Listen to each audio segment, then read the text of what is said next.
Meus irmãos, como que nós reagimos às críticas? Com dureza? Com desprezo por aquele que nos critica? Como é que nós vemos este mundo quando nós olhamos para fora, quando nós olhamos para além de nós mesmos, da nossa família e da nossa comunidade?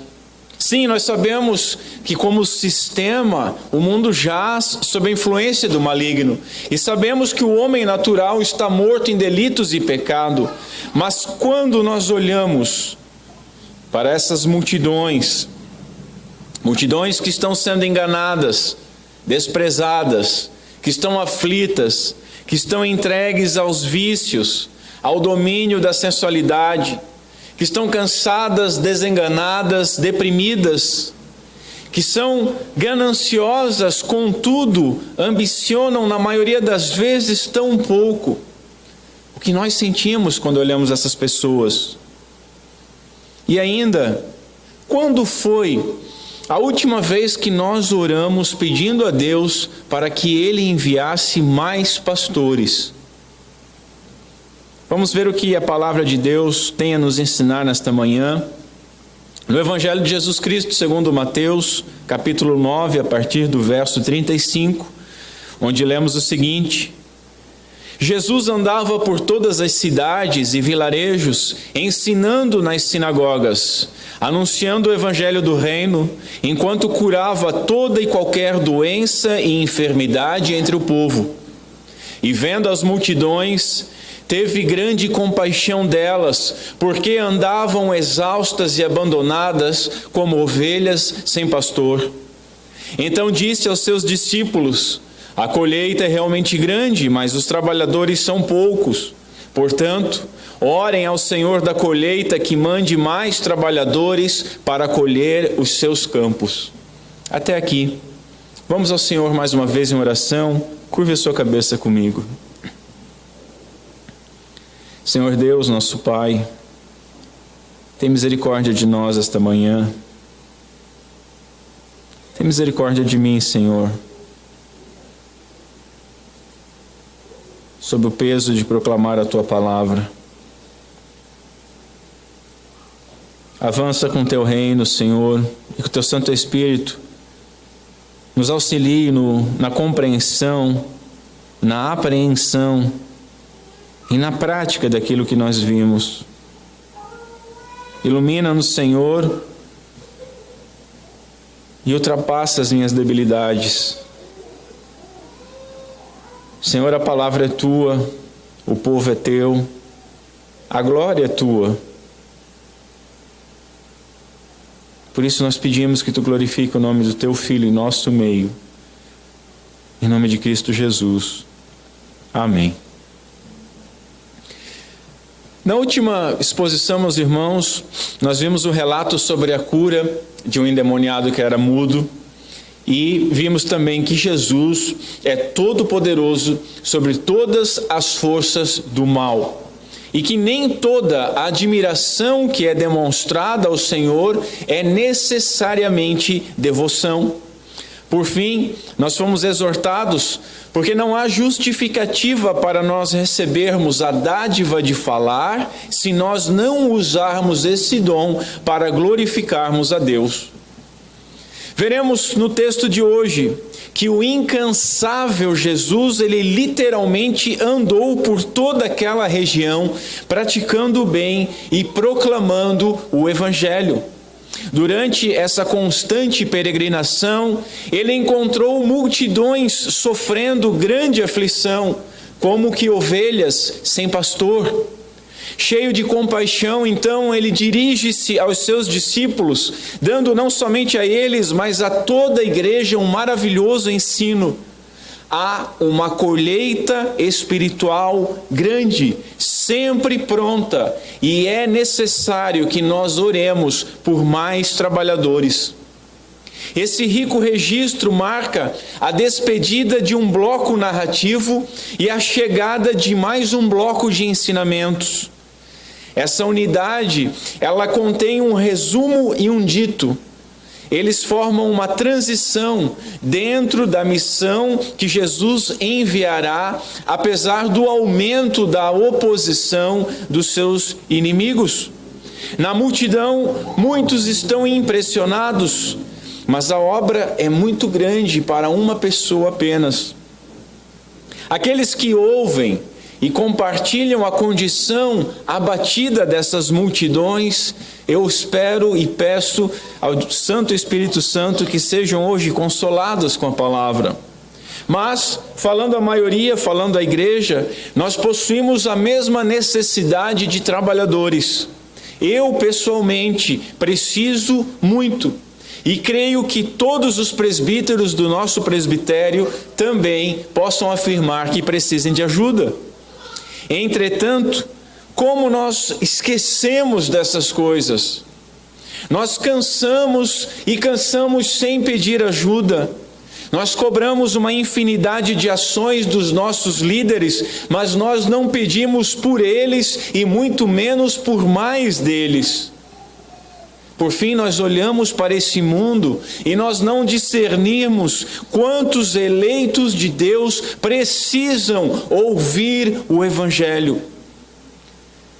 Às vezes, questões políticas, ideológicas e religiosas têm separado a gente a tal ponto de nós considerarmos e dividirmos as pessoas entre nós e eles.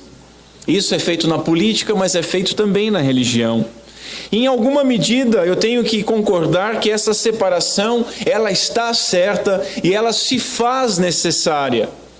Todavia, nós jamais podemos esquecer a principal e a verdadeira divisão entre as pessoas, que biblicamente é entre pecadores impenitentes e pecadores penitentes, ou seja, entre arrependidos e não arrependidos. Essa é a divisão bíblica entre as pessoas. E o que nos diferencia uns dos outros não é o que nós fazemos, mas é aquilo que nos foi feito. Dito diferente, somente a graça recebida diferencia uma pessoa de outra. Assim, nós deveríamos olhar para esse vasto mundo incrédulo e abatido como uma imensa plantação que está pronta para a colheita.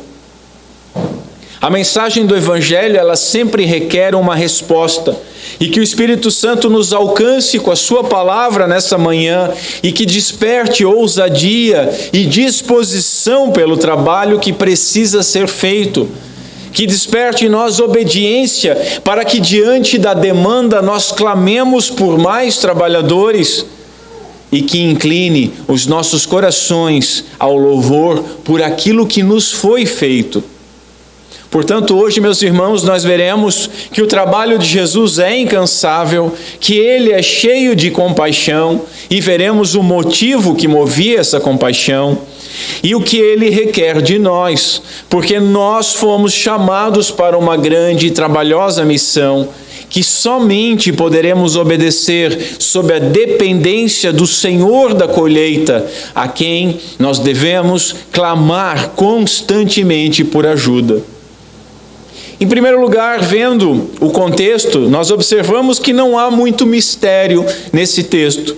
Mateus ele faz uma pausa na narrativa, repetindo aquilo que ele havia afirmado no capítulo 4, com palavras bem semelhantes.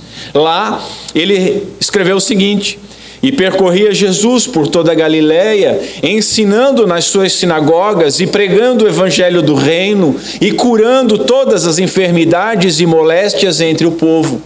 E a sua fama correu por toda a Síria e traziam-lhe todos os que padeciam, acometidos de várias enfermidades e tormentos, e endemoniados e lunáticos e os paralíticos, e ele os curava.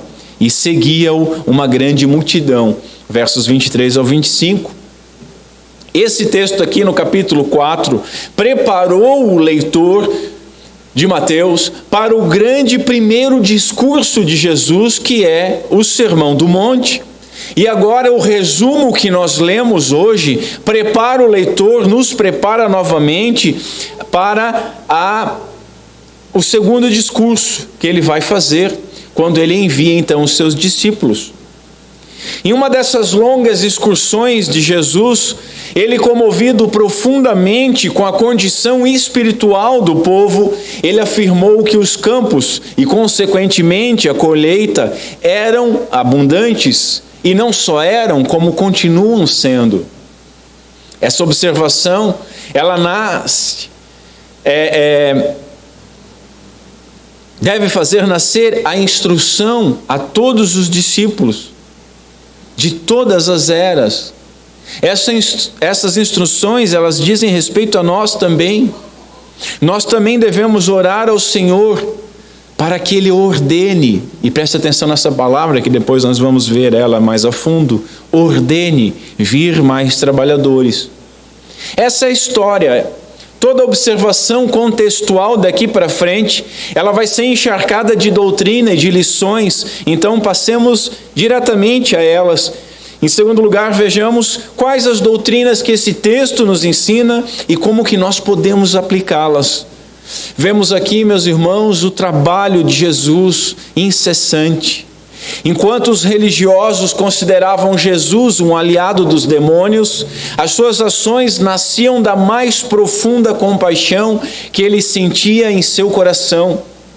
Essa foi a sua resposta às calúnias e às blasfêmias dos fariseus. Que resposta gloriosa, nos diz Spurgeon. Vamos responder à calúnia sempre tendo maior zelo em fazer o bem. Essa deve ser a nossa resposta. Fica evidente o contraste entre o ódio demonstrado pelos religiosos e o amor demonstrado pelo nosso Senhor. Jesus, ele contempla as multidões que se aproximavam. Elas eram lideradas por gente que seguia excessivamente detalhes pequenos da lei, mas que não seguiam o mandamento de amar. E por isso, essas multidões estavam desgarradas como ovelhas sem pastor. Observando a forma como Cristo trabalhava, nós encontramos a repetição de 4 verbos: percorrer, ensinar, curar e evangelizar. Esses termos foram designados pelos estudiosos como uma forma de um adjetivo verbal. Essa forma gramatical, que é o particípio, expressa ao mesmo tempo uma ação e a qualidade dessa ação. Portanto, nós vemos a ação de Jesus, que ela consistia em realizar continuadamente estas atividades, e essas atividades eram boas. Antes de Jesus enviar os discípulos, dando-lhes claras instruções, ele lhes deu o seu exemplo. E o reverendo Hernandes Dias Lopes diz que o exemplo não é uma forma de ensinar, mas a única maneira eficaz de fazê-lo. Jesus, meus irmãos, era incansável. O texto diz que ele percorria toda a região. Só na Galileia haviam 204 cidades com mais de 15.000 habitantes. Ele atendia na sua casa, ele atendia na rua, ele atendia no caminho, na casa das pessoas, nas sinagogas e nas cidades. Onde quer que o povo estivesse precisando, lá estava o nosso Senhor. Notemos que Jesus, ele não se preocupou em visitar apenas cidades grandes, cidades ricas, mas também vilarejos. Ele ia a lugarejos pobres, pouco habitados. Eles não foram desprezados. E aqui há uma exortação. Será que a igreja hoje corresponde imitando esse comportamento? Salvo raríssimas e raríssimas exceções, dificilmente é aberta uma igreja em uma comunidade pequena e isolada. Note, eu não estou falando numa comunidade pobre, porque mesmo numa comunidade pobre, ela ainda contém muitas pessoas, e de grão em grão a galinha enche o papo. Mas comunidades afastadas, pequenas, esquecidas, isoladas. A alma daquelas pessoas que são menos importantes no mundo são tão preciosas para Cristo e devem ser também para nós, como as almas daqueles que são grandes personalidades, porque ricos e pobres se encontram juntos em Cristo, escreveu um puritano. Há um duplo consolo também aqui para nós, irmãos. Primeiro, porque o Senhor, quando olha as multidões, Ele enxerga os campos. Aonde quer que o seu Santo Espírito sopre o fôlego do novo nascimento, para lá Ele enviará os seus trabalhadores. E não foi assim que aconteceu com cada um de nós. Enquanto nós vivíamos na escuridão, eis que surgiu uma luz do mundo, uma pobre, frágil luz do mundo, um abençoado, frágil em si mesmo, mas poderoso em Deus para nos colher, para nos levar ao Senhor. O segundo consolo é que quando nós olhamos ao redor com referência ao tamanho das nossas congregações, que geralmente são pequenas, ou quando olhamos ainda para a fidelidade na frequência das pessoas nos cultos públicos, nós não devemos e não podemos desanimar. Meus irmãos, Jesus ainda percorre as nossas assembleias, mesmo estando vazias, e aonde quer que haja uma alma sedenta, isolada, lá estará a água da vida. E se nós estivermos então em 2 ou 3, nós estamos já em grande lucro. Como Jesus respondeu à acusação que operava por influência satânica? Percorrendo a região e fazendo o bem. E como é que nós reagimos, meus irmãos? Como que nós temos reagido a difamações e acusações e a ofensas que são infinitamente menores e inferiores do que aquelas que Jesus sofreu? Com frequência, a única coisa que nós podemos fazer quando surgem calúnias dessa natureza é continuar fazendo aquilo que nós fomos chamados a fazer. Nossa reação diante da oposição das pessoas pode revelar ainda a nossa real intenção. Eu concordo com Crisóstomo, um pai da igreja, que diz o seguinte: aquele que, vítima de uma acusação, deixa de fazer o bem, mostra que agia apenas para atrair os louvores dos homens. Isso é forte. O Senhor, além de não punir as injúrias e os ultrajes que sofreu, e de não repreender os seus autores, ainda os beneficia. E como que nós temos reagido? Ouçamos o Senhor quando Ele nos diz: amai os vossos inimigos, bendizei os que vos maldizem, fazei o bem aos que vos odeiam, e orai pelos que vos maltratam e vos perseguem. Para quê? Para que sejais filhos do vosso Pai que está nos céus. Nós vimos isso no Sermão do Monte.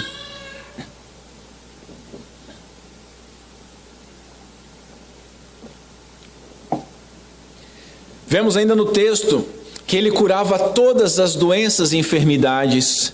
Mateus, ele chama de doença os padecimentos duradouros e de enfermidades os padecimentos leves, segundo Tomás de Aquino. Notem a repetição da expressão: Ele percorria todos os lugares, curando toda sorte de doenças. O seu poder é ilimitado, meus irmãos.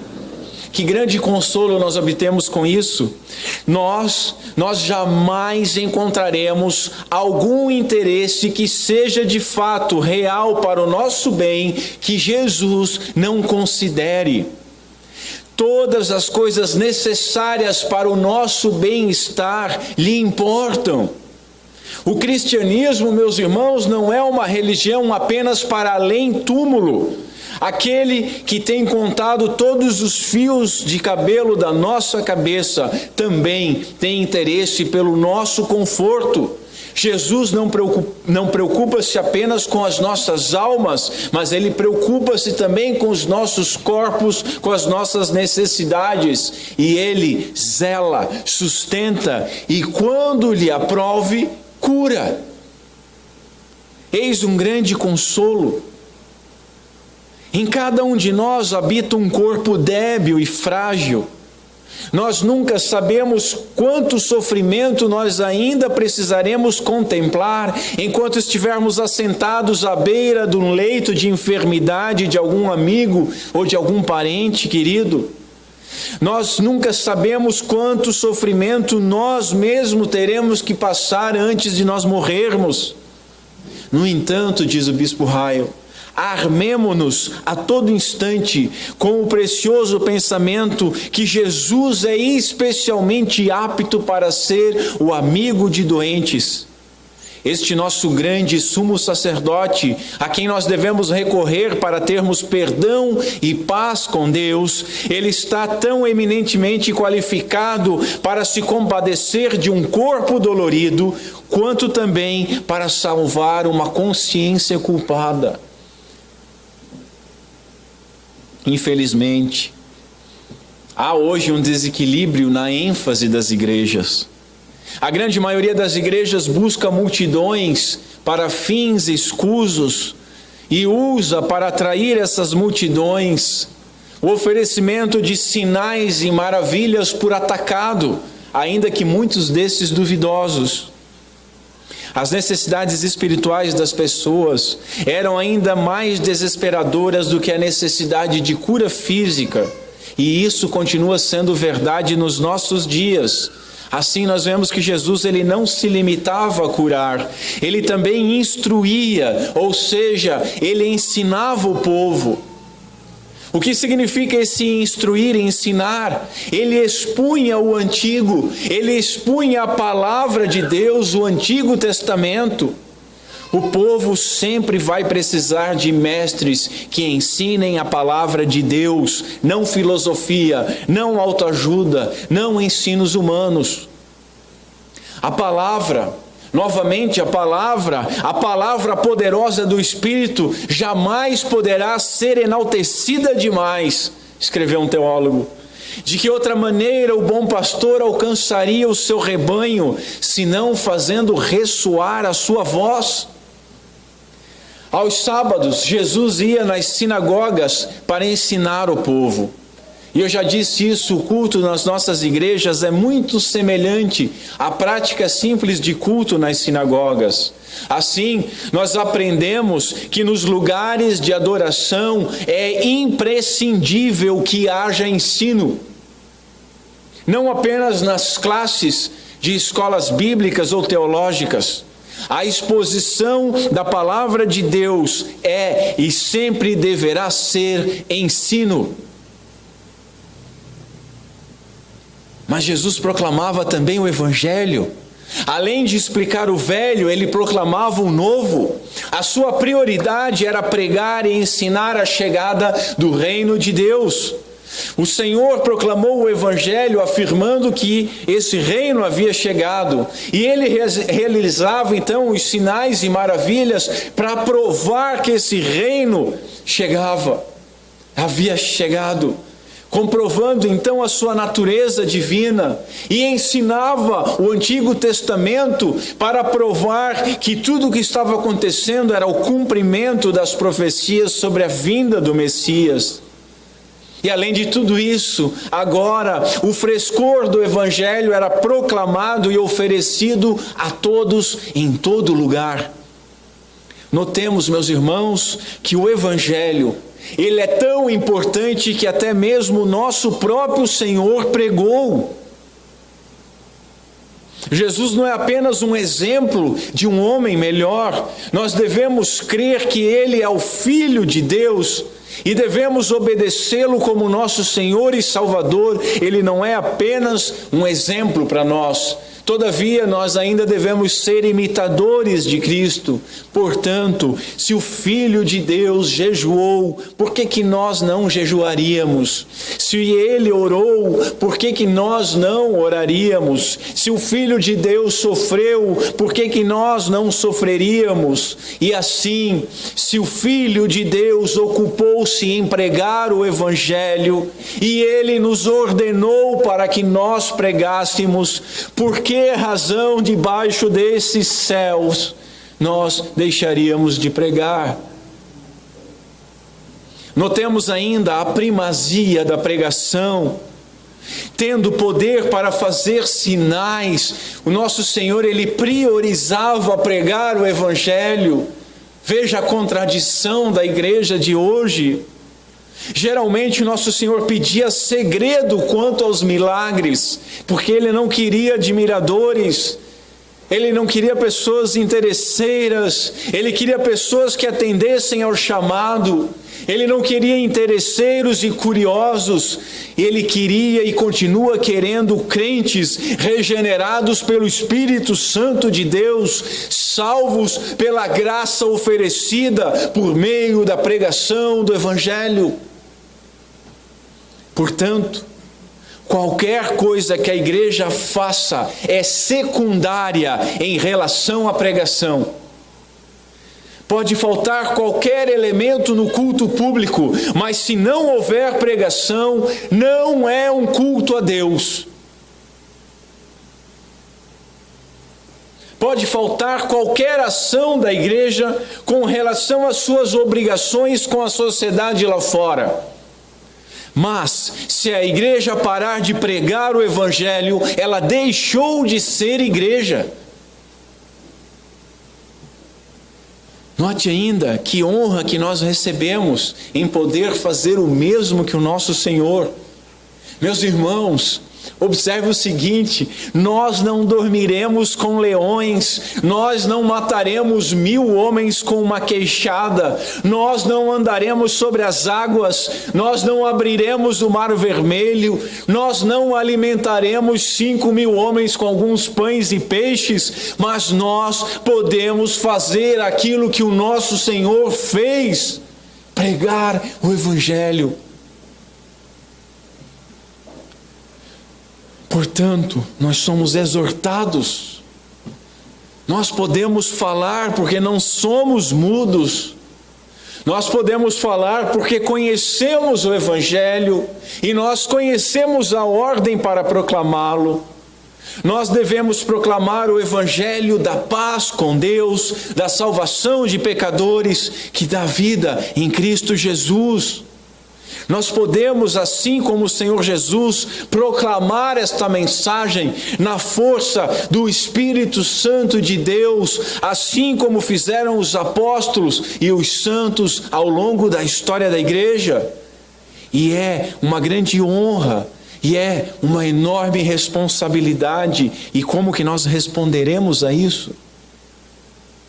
Depois nós vemos a compaixão de Jesus. Do verso 35 para o 36, Jesus ele muda a metáfora das ovelhas para uma colheita. Ele via as multidões como um campo de grãos maduros na época da colheita, mas ele não via ninguém para fazê-lo.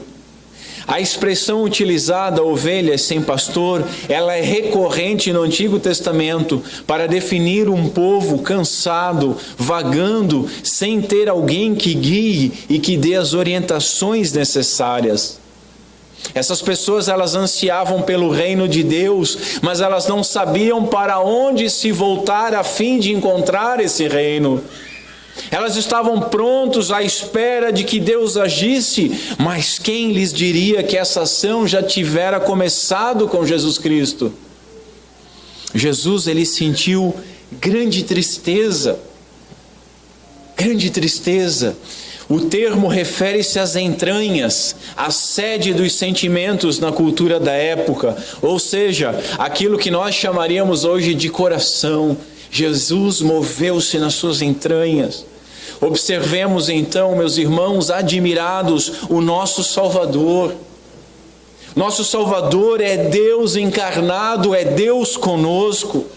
Ele é filho de Davi e filho do homem, é 100% Deus e é 100% homem, sem mistura, sem confusão e sem separação. Que glorioso mistério esse! Deus que é transcendente, ou seja, é totalmente o outro, Ele é também Cristo, Deus conosco, o segundo Adão perfeito. E esse segundo Adão perfeito, a Bíblia nos diz que ele ficou admirado, como nós vimos com a fé do centurião e com a incredulidade do povo. Vimos também que ele teve fome em seu jejum no deserto e quando estava voltando para Jerusalém procurou frutos numa figueira. Ele sentiu profunda compaixão pela dor daquela mãe enlutada em Naim. Ele estava cansado de uma longa caminhada e sentou-se junto a um poço em Samaria, onde ele pediu água para uma mulher porque ele estava com sede, sede que ele também sentiu na cruz. Ele chorou por Lázaro. Resumindo, a Bíblia nos diz que uma vez que ele próprio passou por sofrimento e tentação, ele é capaz de ajudar aqueles que estão sendo tentados. Que glorioso Senhor nós temos, meus irmãos. Jesus, ele é profundamente movido de compaixão. Compaixão é algo que alguém experimenta ao lado de outro, ou seja, as dores do povo são as dores do próprio Cristo, porque Ele ama eternamente essas pessoas que estão sobrecarregadas. Eis um consolo que nós temos. Se você está cansado, se você está sobrecarregado, me ouça esta manhã, Ele está vendo você no meio da multidão, portanto, creia nele e vá até Ele. Eis também uma exortação, Ele viu o povo, infelizmente nem todos veem o povo. Será que nós como igreja temos visto o povo? Nesse momento não há nenhuma repreensão de Jesus ao povo, somente empatia ao povo eleito que estava prostrado. Não há missão sem compaixão, não há ministério eficaz sem misericórdia. Meus irmãos, Jesus, ele amava pessoas. Jesus gostava de gente, ele importava-se com elas. Era capaz de diagnosticar as angústias e as aflições e a exaustão das multidões. Era um rebanho desprezado. Estavam sedentos, mas não recebiam água. Estavam perdidos, mas não eram guiados. Estavam caídos, mas não eram erguidos. Estavam angustiados, mas não havia quem consolasse. Estavam entregues ao risco de serem atacados por lobos. Enfim, eles eram pecadores, e pecadores sem o oferecimento de perdão. Eles estavam morrendo sem estarem preparados para morrer. Será que nós, meus irmãos, temos tido tal compaixão pelas pessoas? Essa compaixão que Jesus demonstrava é a compaixão que fez ele chorar sobre uma cidade. Irmãos, se nós não conseguimos chorar sobre a nossa cidade, choremos por nós. Choremos por nós mesmos aos pés de Cristo, clamando por misericórdia. Um teólogo anotou algo que eu acho que era um canto, ele não deu referência, que diz o seguinte: deixe-me fitar a multidão como fez o meu Senhor, até que os meus olhos com lágrimas se turvem. Deixe-me observar com piedade as ovelhas errantes e amá-las por amor a Ele. Senhor, tem piedade de mim, tem piedade de nós como igreja, que nós falhamos tão miseravelmente em amar ao próximo, falhamos tão miseravelmente em testemunhar o Teu amor. Senhor, tem misericórdia de nós. Vemos ainda o motivo da compaixão de Jesus. A expressão exaustas e abandonadas dá a entender que essas pessoas elas estavam caindo no chão, literalmente. Elas estavam literalmente prostradas, seja em função da exaustão. O termo denota homens sendo lançados para baixo, prostrados ao chão, seja por embriaguez ou por alguma ferida mortal. Elas estavam ofegantes, elas estavam impossibilitadas de continuar andando nas suas vidas. Uma grande multidão, ela demanda compaixão, pois sugere muito pecado e necessidade, diz Spurgeon. Nesse caso, o grande desejo era a instrução.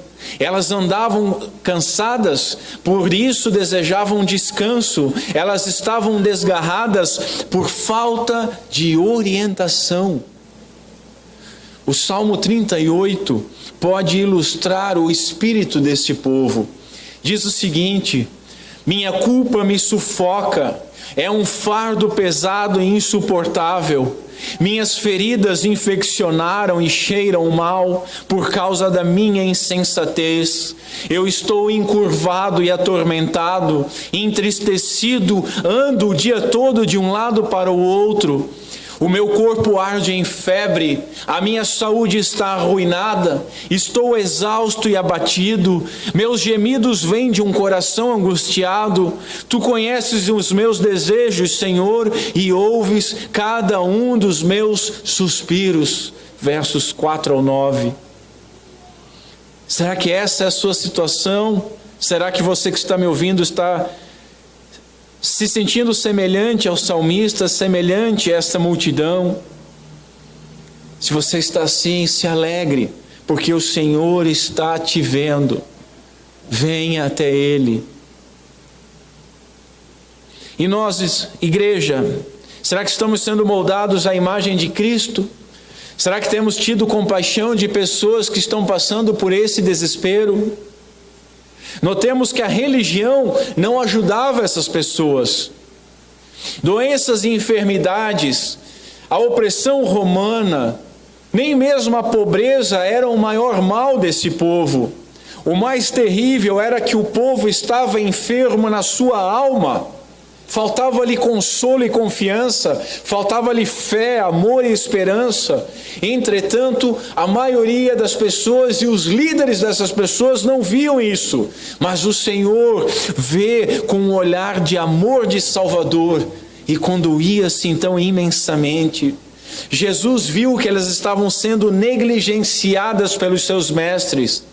A expressão descreve a condição religiosa dessas pessoas. Eram pessoas molestadas, importunadas, desnorteadas por aqueles que deveriam estar ensinando elas. Elas eram impedidas de entrar no reino dos céus, porque estavam sendo carregadas com muitos fardos que os fariseus colocavam sobre essas pessoas. Os fariseus e mestres da lei contrastavam com a multidão, enquanto a multidão admirava-se dizendo que nunca havia visto em Israel sinais e maravilhas como estavam sendo realizados por Cristo. Aqueles que deveriam estar no lado do Senhor, no lado da multidão, estavam afirmando que Jesus agia em poder do príncipe dos demônios. Estas ovelhas, elas tinham líderes e autoridades sem número, mas não havia nenhum pastor entre eles. Havia igrejas, as sinagogas, quase que sem número. Meus irmãos, só em Jerusalém havia mais de 400 sinagogas, mas não se podia encontrar a palavra de Deus, não podia ser encontrada a salvação de Deus. Será que nós não vemos isso acontecendo em nossos dias também, ao nosso redor? Eis uma lição muito séria para todos os mestres e líderes religiosos. Quantos hoje enxergam as multidões apenas como fonte de lucro? Quantos líderes fraudulentos querem apenas explorar as ovelhas? Quantos líderes falsos arrancam a lã e comem a carne dessas ovelhas ao invés de apacentá-las? Escreveu Hernandes Dias Lopes.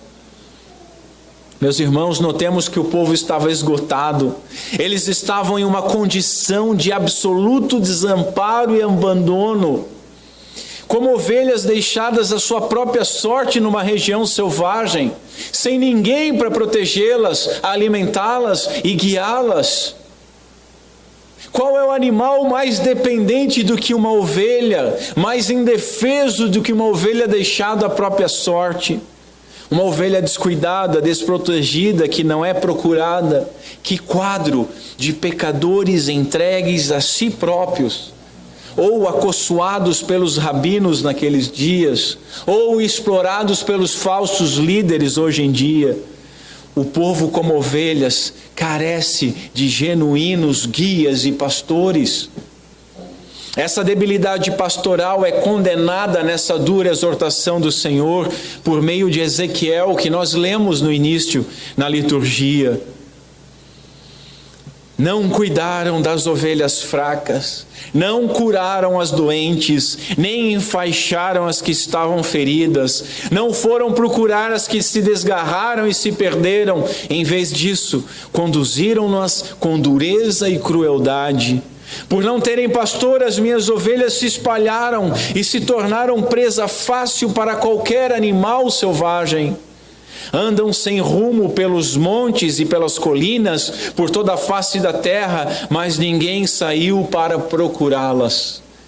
Esse texto de Ezequiel é muito forte. Mas além dessas exortações, o texto traz também uma gloriosa profecia, porque diz assim: pois assim diz o Senhor soberano, eu mesmo procurarei as minhas ovelhas e as encontrarei. Serei como o pastor que busca o rebanho espalhado, encontrarei as minhas ovelhas e as livrarei de todos os lugares para onde foram espalhadas naquele dia de nuvens e escuridão. É exatamente aquilo que Jesus está fazendo aqui, meus irmãos, e é exatamente aquilo que Ele ordena que nós façamos e que nós proclamamos. Temos que proclamar o evangelho da salvação de Cristo. Ele é o Messias, Ele é o Filho de Deus, de quem o texto em Ezequiel está falando. Eu mesmo cuidarei delas e lhes darei lugar para descansar, diz o Senhor soberano. E nós, se estamos cansados e sobrecarregados, é no pastor, no bom pastor, que encontramos descanso. Cristo afirma que aqueles líderes judaicos, eles não eram verdadeiramente pastores, e o puritano Matthew Henry diz que ter esses líderes era pior do que não ter nenhum. Isso é forte. Eram gananciosos, em vez de alimentar, extraíam, em vez de limpar os ferimentos, tosqueavam. Em vez de saciar a sua sede, as esgotavam.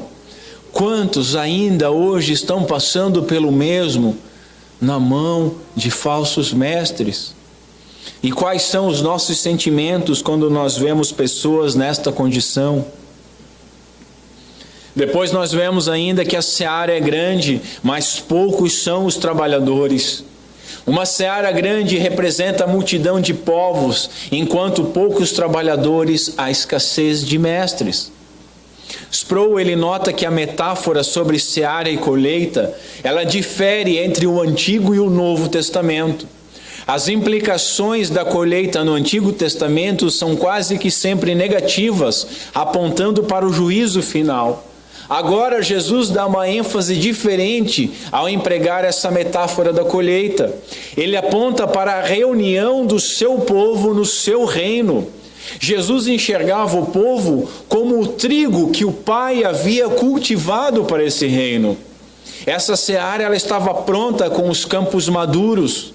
E Jesus aqui, ele aponta dois quadros da humanidade. Primeiro, um quadro triste, retratando as multidões como rebanhos devastados, mas depois, um quadro extremamente animador. Essas multidões são como um campo maduro para a colheita, aguardando trabalhadores. Diante da extrema necessidade do povo, nosso Senhor os enxergou prontos a responder às boas novas do reino de Deus. O tempo de angústia é, na verdade, o período anterior à colheita. Justamente por ser tão grande a miséria, o campo está maduro para a safra. O olhar do Salvador, ele constata: a colheita é grande. E Cristo diz para o seu povo e para todos os povos a mesma coisa. Afirma-o naquele tempo e afirma hoje ainda: é tempo de colheita, porque a promessa de Deus se cumpriu e Cristo Jesus veio. Irmãos, nós temos visto os campos prontos para a colheita, temos percebido os campos maduros e com uma colheita vai ser abundante. Observem, a tradição reformada crê biblicamente que a regeneração precede a fé. Dito diferente, o novo nascimento precede a conversão. Mas o que isso tem a ver com o texto? Muita coisa. Nós não cremos que as pessoas nasçam do Espírito pela força do homem, mas pelo decreto de Deus. Aqueles que Deus escolheu, eles são regenerados pelo Espírito Santo, quando Ele quiser, como Ele quiser e quando Ele quiser. Esse é o campo. As pessoas que receberam fé para crer na pregação do Evangelho, pessoas que já foram regeneradas, sementes que foram lançadas ao longo do tempo e que o Senhor deu crescimento. O trigo cresceu, ele está pronto para ser colhido e a colheita ocorre pelo anúncio do Evangelho de Jesus, para que essas pessoas, crendo, sejam convertidos todos aqueles que foram regenerados e receberam vida para crer e possam receber agora vida eterna. A última ordem de Jesus a Pedro foi a seguinte: pastoreie o meu rebanho. Jesus deu com o seu exemplo um modelo para todo pastor. O bom pastor, ele luta pelo seu rebanho contra o lobo. O bom pastor não foge, antes ele dá a vida pelas suas ovelhas. Ele conhece todas as ovelhas pelos seus nomes e as ama. Conhece os seus problemas e as suas fraquezas, sara as suas feridas e dá água às sedentas, apoia aquelas que estão prestes a cair, apacenta-as com amabilidade e não com dureza, conduz as ovelhas ao caminho certo, procura a ovelha perdida e reconduz ela ao rebanho. Os maus pastores, porém, governam com poder, esquecendo-se do rebanho e buscando os interesses próprios. Jesus, ele está à procura de bons pastores, mas eis que não encontra, escreveu um teólogo luterano, o mártir Bonhoeffer. Jesus está à procura de bons pastores, mas eis que não encontra. Senhor, dá-nos pastores assim. Transforma, Senhor, aqueles miseráveis como eu que nós já temos e fortalece aqueles que são íntegros, mas que estão cansados e desanimados. Observemos ainda que sempre são poucos os trabalhadores, os verdadeiros trabalhadores, eles são ainda mais escassos. A necessidade é sempre maior do que a força de trabalho. Observemos também como nós devemos ser gratos, meus irmãos, porque nós fomos colhidos por um destes poucos trabalhadores. A oração do Senhor nos contemplou. Nós estávamos cansados e desgarrados, mas Jesus nos enxergou no meio da multidão como fruto maduro. O seu Santo Espírito nos vivificou e Ele enviou então um trabalhador para nos colher. Note, mesmo diante do nosso imerecimento e mesmo diante da debilidade dos nossos pastores, nós fomos colhidos e glória a Deus por isso. Por fim, vemos a ação que o Senhor requer de nós. Notemos a exigência do Senhor, que oremos. Jesus está afirmando um fato. As orações dos crentes fazem parte dos planos de Deus. Notem, elas não movem a mão de Deus, elas não constrangem Deus a agir, elas não mudam os planos de Deus, mas fazem parte dos planos de Deus. Eu falei no princípio do grande privilégio que é pregar, mas nós devemos observar atentamente essa ordem do Senhor. Orem, orem. Nós não podemos fazer nada eficaz se nós não oramos, meus irmãos. E isso não quer dizer que nós devemos apenas orar, mas que orar é fundamental. Proclamemos o Evangelho onde nós estivermos, isso é ótimo. Contudo, se nós estivermos pregando o Evangelho com todas as nossas forças, mas sem oração, pouco ou nada nós estaremos fazendo pelo reino. Isso não significa, e tem que frisar isso não significa que basta orar.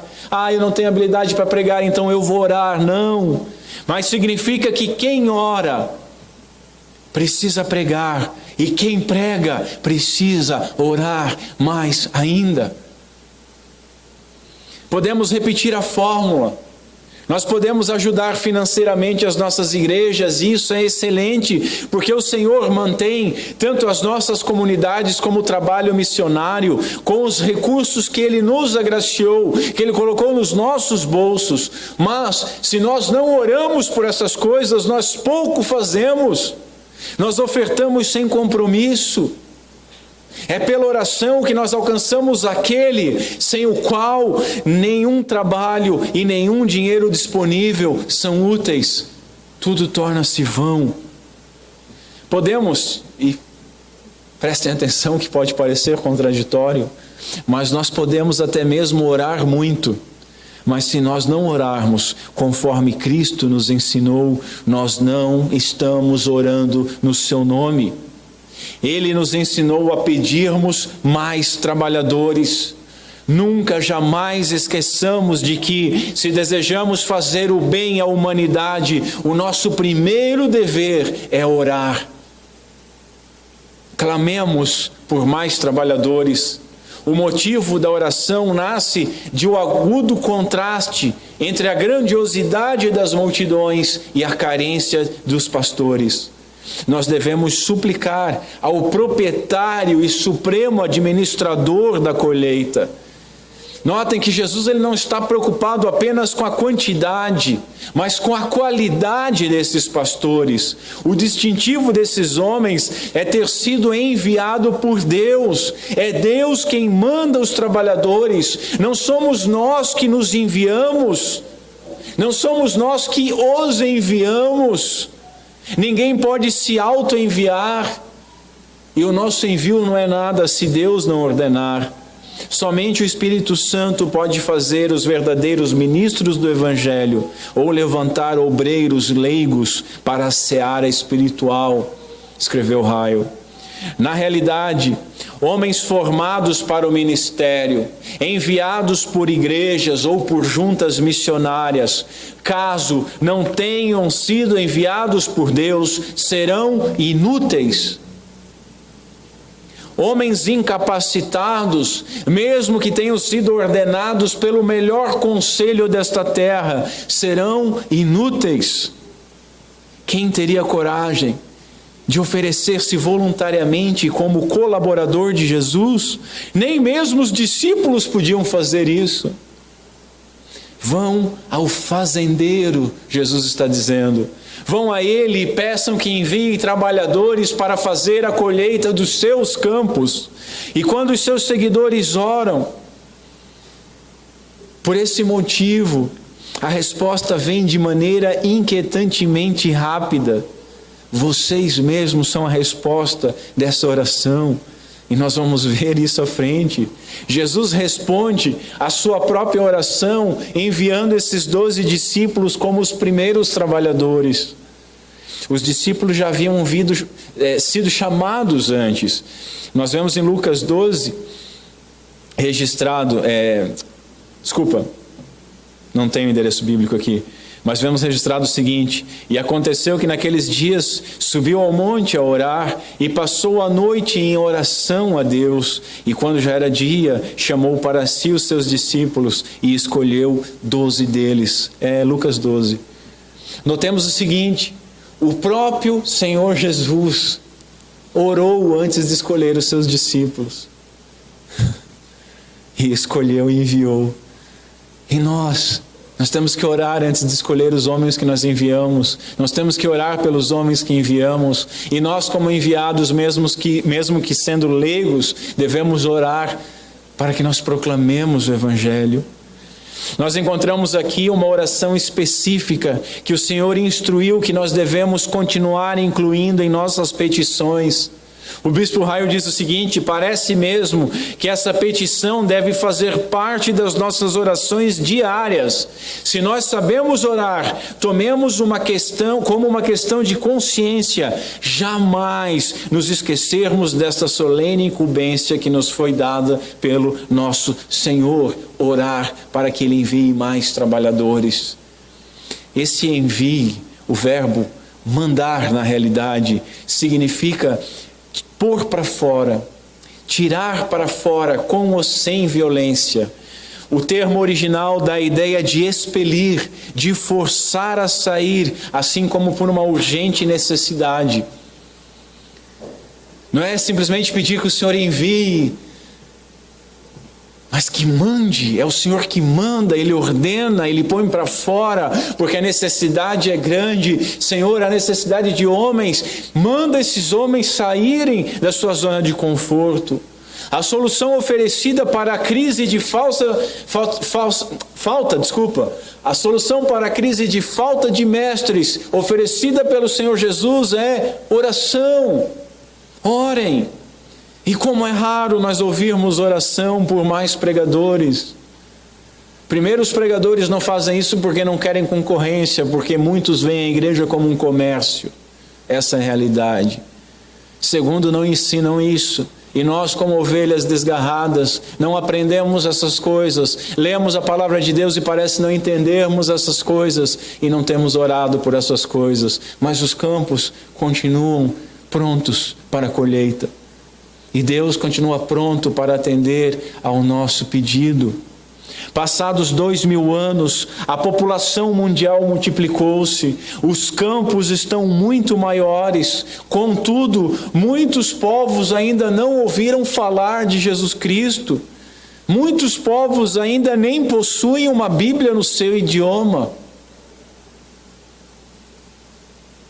Pessoas ao nosso redor não conhecem mais do que um ou outro chavão completamente distorcido do Evangelho.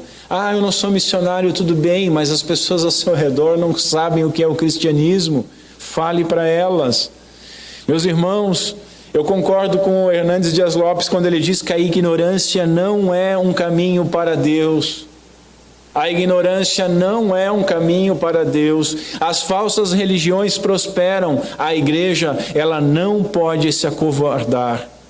Pregadores, professores, missionários e cristãos comuns, todos nós somos chamados a participar dessa colheita de uma forma ou de outra. A receita para termos compaixão dessas multidões é orar. Por que nós não temos compaixão pelas multidões? Porque não oramos também por elas. A maior compaixão cristã é a compaixão pelas almas, e essa é a característica que mais nos assemelha a Cristo. Há algo interessante sobre a oração.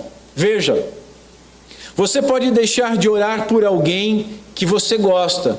Nós podemos deixar de orar por alguém que nós gostamos, mas nós não podemos orar muito tempo por alguém que não gostamos. De duas uma, ou nós vamos parar de orar, ou nós vamos começar a gostar dessa pessoa. A prática da oração desperta em nós um amor que não é nosso, é sobrenatural. Além da compaixão, a oração desperta o nosso comprometimento com o reino de Deus, porque nós podemos deixar de orar para que venha o reino, para que o Pai envie mais trabalhadores, mas nós jamais iremos fazer essa oração e continuar com os nossos braços cruzados por muito tempo, porque ela nos incita a alguma forma de ação.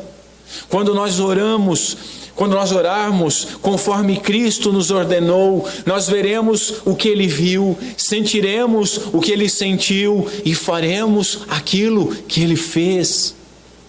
Que o Senhor nos auxilie a orar pelas multidões e a compadecer-nos delas e a proclamar o Evangelho que salva e a pedir que Jesus envie mais trabalhadores porque os campos estão prontos.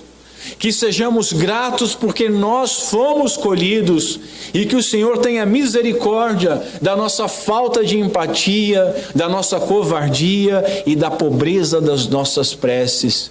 Que Deus Pai seja misericordioso conosco, por Cristo Jesus. Amém. Vamos ficar em pé. Fique em pé e curve a sua cabeça. Vamos ao Senhor em oração.